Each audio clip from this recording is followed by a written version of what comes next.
from Valturada, Apula, Foggia, Italy. My parents met when my father went back to Italy to take some money to my grandmother, and he saw my mom and thought she was pretty nice looking, and told his friends that that's who he was going to marry. And they came to America after they got married, and they lived with my aunt and uncle, the Montaganos, until they got their first house. Well, everyone had told them about things were much better. There was more opportunity here in America. And since my father had been here already, and a lot of their friends were here already, so that's why they came. I don't think there were any stories about Ellis Island, but only that my mother had a rough trip over from being sick on the boat. They knew many of the people here already. They all settled in the neighborhood, and and they had known from before coming here that there were a lot of the hometown people here. He worked for the terrazzo company, putting floors in schools. And then the company moved to Ohio, and my mom didn't want to go to, wanted to leave Elkhart and all her friends. Oh, my father was a mason on the railroad, and he really enjoyed doing that type of work, and I think he enjoyed his friends more than the work. The people that he met on the railroad, they were all really good friends. My mother just worked here in the home, and at one time did a little bit of laundry for this one lady that lived a block away from here, and some crochet work that she did too for people. But other than that, she was a wonderful housekeeper. Doing spring cleaning twice a year was just a little much. I hated spring cleaning and fall cleaning time because the whole house was torn apart.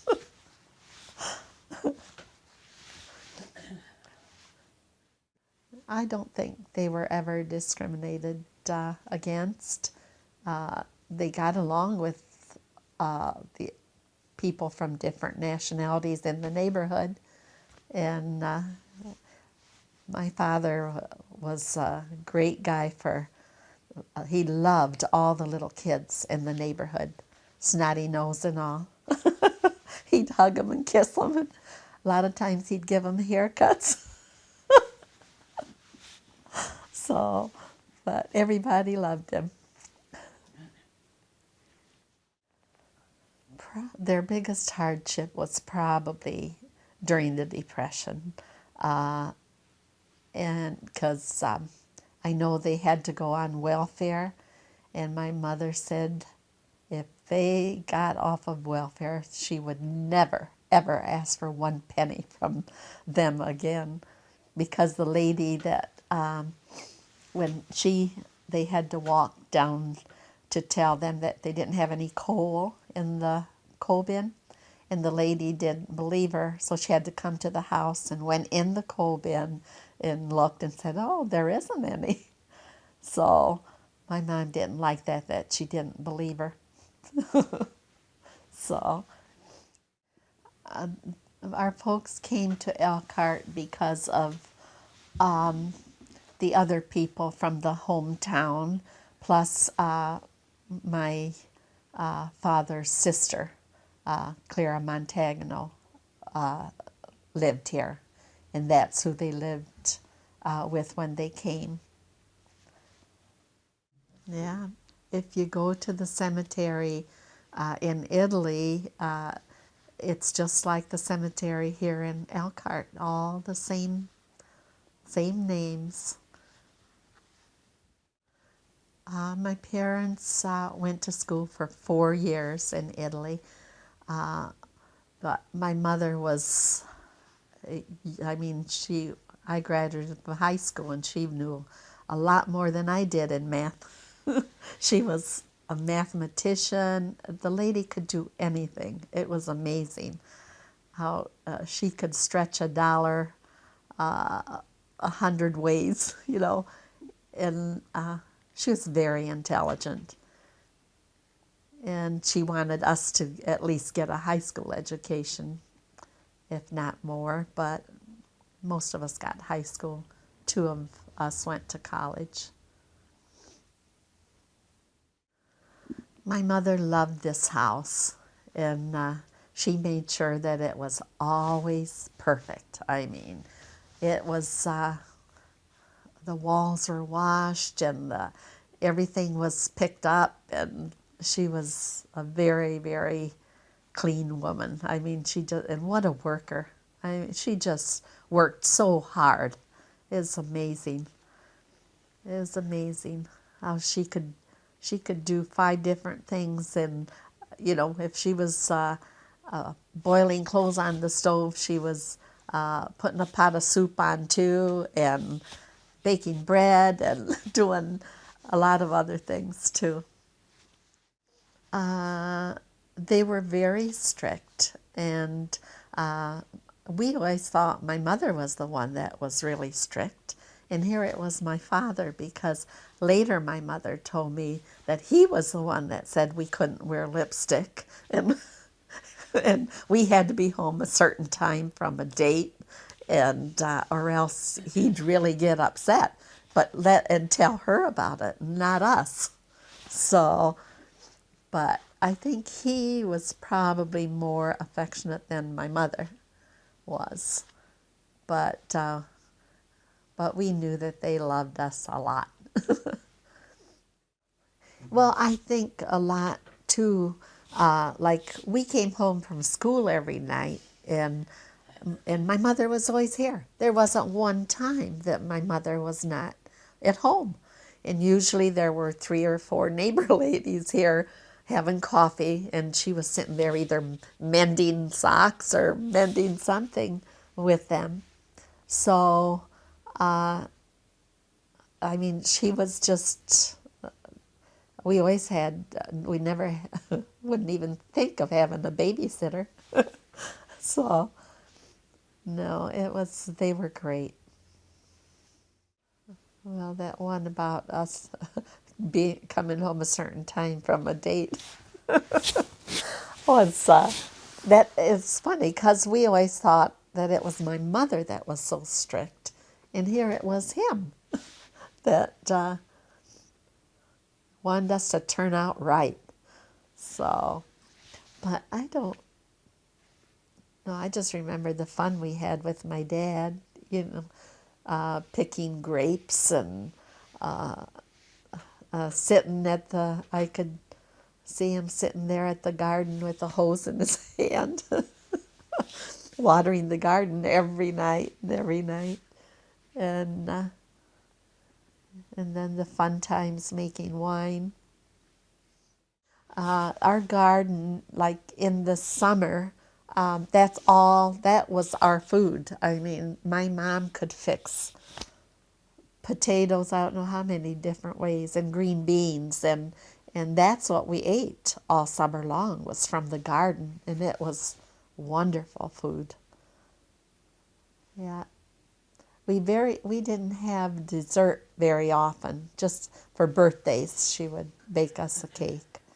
But other than that, it was just the vegetables, and didn't have much meat for a long time, but then finally, when things got better, we had our meat.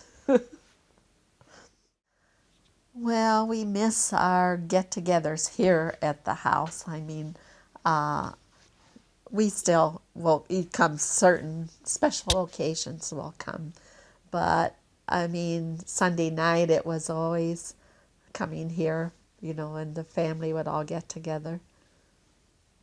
But then as our kids got older and we had games and all of the other activities that they're in. So that's how it changed since they've been gone quite a while. Well, I always knew I was Italian.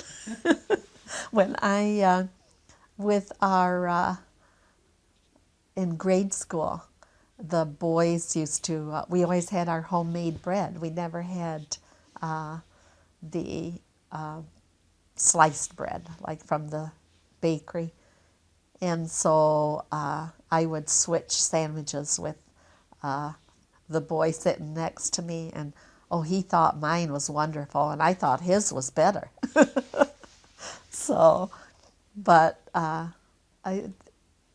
just everything we did was Italian. I mean, it was the food and the activities, and it was always we were always very proud of being Italian. I don't think we were different than any of the other kids. We always got along with everyone. Still do. But I have to tell you this. My kids, my husband's Irish and English, but they consider themselves Italian. And I think John's kids do too. And probably Frank's. No, we never had the opportunity. I think we really missed out on a lot, not ever meeting our grandparents. But when we all finally got to go to Italy, they had been gone a long time. So we did meet our aunt and cousins. Her best dishes were everything. Whatever she fixed was just unbelievable. She loved to cook. She was a great cook. And then I remember later on she would love to watch the cooking shows on TV. And that woman had such a memory. Like if I'd come over, stop over, and she'd say, "Oh, I had this, I saw this really good recipe." And so she'd rattle off everything that was in it from the week before that she saw it, And it's amazing how she could remember. When she cooked all her, like, certain pastries for certain holidays, and she never had anything written down. Never. She knew exactly what to put in, where I have everything written down. Or else it wouldn't come out right. Our neighborhood, when we were in grade school, we had, all of us would play together. We had the Smiths next door and the Millers at the corner, and a lot of different people in the neighborhood, plus the Italians. But we played simple games, like eeny, eyeny, over, and kick the can, and hopscotch, and jacks, and stuff like that. And but we had a lot of fun, going to McNaughton Park to swim, walked everywhere we went. From second grade on, I walked. And when I think of my grandkids, I wouldn't want them walking that far. Not this day and age, anyway. But no any different because you in those days, it was great. And we loved the policeman that would help us across the street, remember, near the railroad tracks? Yeah, it was great. Oh, I'd like my children and grandchildren to uh, always be close like we were and do things together, spend holidays and some vacations together, and just to help each other out like the way we were brought up.